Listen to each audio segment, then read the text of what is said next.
Viral मेसेजची तुम्ही गोरे होण्यासाठी cream लावता का? एका व्यक्तीनं गोरा होण्यासाठी क्रीम खरेदी केली, मात्र तो गोरा झाला नाही. त्यामुळे फेअर क्रीमवाल्या कंपनीला 15 लाख रुपये द्यावे लागले. हे नक्की नेमकं काय प्रकरण आहे याची आम्ही मग पडताळणी केली आणि त्यावेळेस काय सत्य समोर आलं पाहूयात. क्रीमने गोरे नाही झाला तर मिळणार 15 लाख रुपये. 79 रुपयांच्या क्रीमनं गोरे होण्याचा दावा. व्हायरल मेसेज मागचं सत्य काय? तुम्ही गोरे होण्यासाठी क्रीम लावत असाल आणि कंपनीनं सांगितल्याप्रमाणे तुम्हाला फायदा झाला नाही तर तब्बल 15 लाख रुपये मिळणार आहेत. होय, असंच एका व्यक्तीनं गोरं होण्यासाठी क्रीमचा वापर केला, मात्र त्याला फायदा न झाल्यानं आता क्रीम कंपनीलाच 15 लाखांचा दंड ठोठावण्यात आलाय. असाच एक मेसेज व्हायरल होतोय. या मेसेजमध्ये काय म्हटलंय पाहूया. गोरं होण्यासाठी अनेक जण क्रीम लावतात. गोरं होण्यासाठी एका व्यक्तीनं 79 रुपयांची क्रीम खरेदी केली. त्यानं दिवसातून 2दा चेहऱ्यावर क्रीम लावली. जाहिरातीत सांगितल्याप्रमाणे तो गोरा झाला नाही.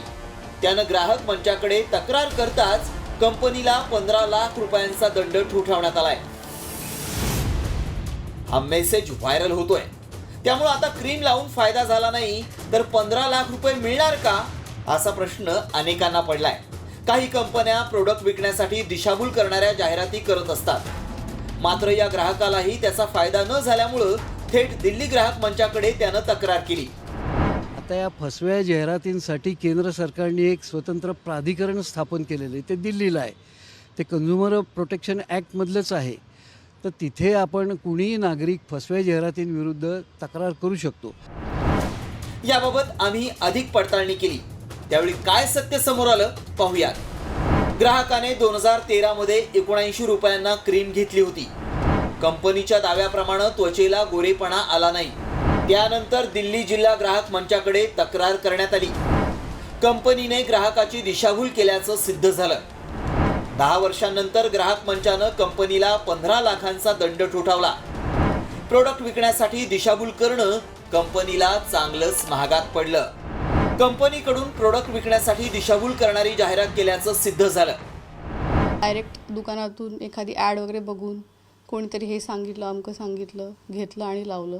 त्याचे ड्रॉबॅक्स पण होतात. बरेचशा क्रीम्स ज्यातल्या जे कंटेंट्स असतात, या हायड्रोक्विनोन झालं, कोजिक ॲसिड झालं, काही काही क्रीम्समध्ये स्टिरॉइड्स पण असतात. पण जर ओरिजिनल कलर चेंज करायचा असेल तर त्यासाठी या क्रीम्स उपयोगाच्या नाही आहेत. ॲटलिस्ट त्याचं नाव तरी फेअरनेस क्रीम्स असं करून मार्केटिंग नको करायला. क्रीम लावून कुणी गोरं होत नसतं, उलट त्याचे गंभीर परिणामही भोगावे लागतात. त्यामुळं आमच्या पडताळणीत एका ग्राहकाला क्रीम लावून गोरेपणा न आल्यानं थेट कंपनीला 15 लाखांचा दंड ठोठावल्याचा दावा सत्य ठरलाय. ब्युरो रिपोर्ट, साम टीव्ही न्यूज.